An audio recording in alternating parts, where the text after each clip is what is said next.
ಎಲ್ಲರಿಗೂ ಶುಭವಂದನೆ. ಇವತ್ತು ನಾವು ವಸಂತ ನಗರದ ವಸಂತ ವಲ್ಲಭರಾಯ ಸ್ವಾಮಿ ಟೆಂಪಲ್ನಲ್ಲಿದ್ದೀವಿ. ನನ್ನ ಅಕ್ಕಪಕ್ಕದಲ್ಲಿ ಅಧ್ಯಕ್ಷರು, ಟೆಂಪಲ್ನ ಅಧ್ಯಕ್ಷರಿದ್ದಾರೆ, ಆಡಳಿತ ವರ್ಗ ಹಾಗೂ ಮಂಡಳಿಯ ಎಲ್ಲ ಸದಸ್ಯರು ಇಲ್ಲಿದ್ದಾರೆ. ಇವತ್ತು ದೇವರ ಉತ್ಸವ ನಡೀತಾ ಇದೆ. ತಮಿಳಿನ ಒಟ್ಟೋಶಿ ಏನು ನಾವು ಮಾಡ್ತೀವಿ, ಆ ಒಂದು ಶ್ರಾವಣ ಶನಿವಾರದ 57ನೇ ವರ್ಷದ ವಾರ್ಷಿಕೋತ್ಸವದ ಉತ್ಸವ ಸ್ವಾಮಿಗೆ ಅದ್ಧೂರಿಯಾಗಿ ಮಾಡ್ತಾ ಇದ್ದಾರೆ.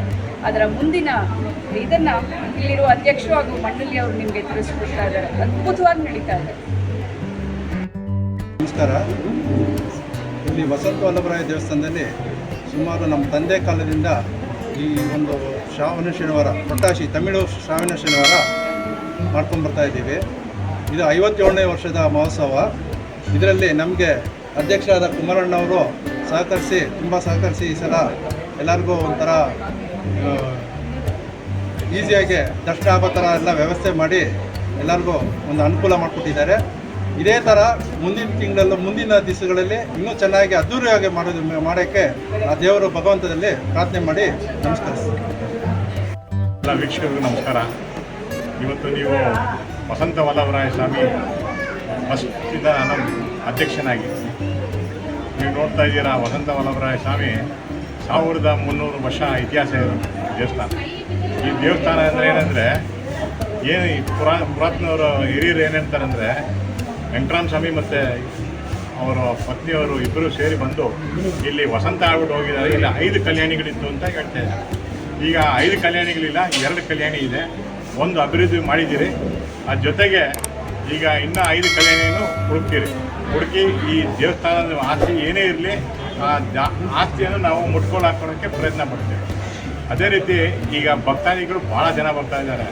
ಈ ಇತಿಹಾಸ ನೋಡಿ ನಿಜವಾಗಿ ಏನು ತಿರುಪತಿಯಲ್ಲಿ ಯಾರು ನೋಡೋಕ್ಕಾಗಲ್ವೋ ಇಲ್ಲಿ ಬಂದು ನೋಡ್ತಾರೆ ವೆಂಕಟರಾಮ ಸ್ವಾಮಿ. ಅದೇ ರೀತಿ ಇಲ್ಲಿ ಈ ದೇವಸ್ಥಾನ ಯಾಕೆ ಇಲ್ಲಿ ಫೇಮಸ್ ಆಗಿದೆ ಅಂದರೆ, ಚಿಕ್ಕ ತಿರುಪತಿ ಆಗಿರ್ಬೋದು, ತಿರುಪತಿ ತಿರುಪತಿಗೆ ಯಾರು ಹೋಗೋಕ್ಕಾಗಲ್ವೋ ಅವ್ರು ಚಿಕ್ಕ ತಿರುಪತಿಗೆ ಹೋಗ್ತಾರೆ. ವಸಂತ ವಲ್ಲಭರಾಯ ಸ್ವಾಮಿ ಬಂದು ಎಲ್ಲ ನೋಡಿಕೊಂಡು ಅವರು ಕಣ್ಣು ಪುನೀತರಾಗಿ ಮಾಡ್ಕೊತಾರೆ. ನಾನು ಮಾತಾಡೋಕ್ಕೆ ಅವಕಾಶ ಕೊಡಲಿಕ್ಕೆ ಎಲ್ಲರಿಗೂ ಧನ್ಯವಾದಗಳು. ನಾನು ರಘುರಾಮ್ ಭಟ್ಟರ್ ಅಂತ ಈ ದೇವಸ್ಥಾನದ ಪ್ರಧಾನ ಅರ್ಚಕರು. ಸುಮಾರು ನಮ್ಮ ತಂದೆ ಕಾಲದಿಂದ ಮಾಡ್ಕೊಂಡು ಬರ್ತಾಯಿದ್ದೀವಿ. ಇದು ಮಾಂಡವ್ಯ ಮಹರ್ಷಿ ಕ್ಷೇತ್ರ ಅಂತ ಹೇಳಿ ಮಾಂಡವ್ಯ ಋಷಿಗಳು ಇಲ್ಲಿ ಪ್ರತಿಷ್ಠಾಪನೆ ಮಾಡಿದರು. ತಿರುಪತಿ ಶ್ರೀನಿವಾಸ ದೇವರು ನಾರಾಯಣವನ ಅಂತ ಇದೆ, ಅಲ್ಲಿ ಮದುವೆ ಆಗಿದ್ದಾಗ ಶ್ರೀನಿವಾಸ ದೇವರಿಗೆ ತಿರುಪತಿಯಲ್ಲಿ ಅವತಾರವಾಗಿದ್ದಾಗ ಇಲ್ಲಿ ಬಂದು ವಸಂತ ಸ್ನಾನ ಮಾಡಿದ ಜಾಗ ಅಂತ. ವಸಂತ ಸ್ನಾನ ಅಂದರೆ ಮದುವೆ ಆದ ಮಾರನೇ ದಿನ ಅರಷ್ಟು ಸ್ನಾನ ಮಾಡ್ತಾರೆ. ಅದು ಈ ಒಂದು ಕ್ಷೇತ್ರದಲ್ಲಿ ಶಂಕತೀರ್ಥ, ಚಕ್ರತೀರ್ಥ, ವಸಂತ ತೀರ್ಥ, ದೇವತೀರ್ಥ, ಪ್ಲವತೀರ್ಥ ಅಂತ 5 ತೀರ್ಥದಲ್ಲಿ ಶ್ರೀದೇವಿ, ಭೂದೇವಿ, ನೀಳಾದೇವಿ 3 ಅಮ್ಮನವ್ರ ಸಮೇತವಾಗಿ ಬಂದು ಇಲ್ಲಿ ವಸಂತ ಸ್ನಾನ ಮಾಡಿದ್ದಾರೆ. ಆದರೆ 2 ತೀರ್ಥ ಇದೆ, 3 ತೀರ್ಥ ಶಿಥಿಲವಾಗೋಗಿದೆ. ಅದು ಸಿಕ್ಕಿಲ್ಲ. ಅದು ಜೀರ್ಣೋದ್ಧಾರ ಆಗಬೇಕು. ಆದ್ದರಿಂದ ಎಲ್ಲ ಪ್ರಯತ್ನ ಪಡ್ತಾಯಿದ್ದೀವಿ. ಕಮಿಟಿ ಎಲ್ಲ ಇದೆ. ತುಂಬ ಇಂಟ್ರೆಸ್ಟ್ ಆಗಿದ್ದಾರೆ ನಮ್ಮ ಕುಮಾರ್ LPC ಕುಮಾರ್ ಅವರು. ಆಮೇಲೆ ಈ ಒಂದು ಕ್ಷೇತ್ರದಲ್ಲಿ ಫೆಬ್ರವರಿ ತಿಂಗಳಲ್ಲಿ ಬ್ರಹ್ಮರಥೋತ್ಸವ, ಆಮೇಲೆ ಶ್ರಾವಣ ಮಾಸ, ವೈಕುಂಠ ಏಕಾದಶಿ. ಇದು ಇವತ್ತು ನಡೀತಾ ಇರೋದು ಪೊಟ್ಟಾಶಿ ಶನಿವಾರ ಅಂತೇಳಿ. ತಮಿಳವ್ರಿಗೆಲ್ಲ ಇದು ವಿಶೇಷ.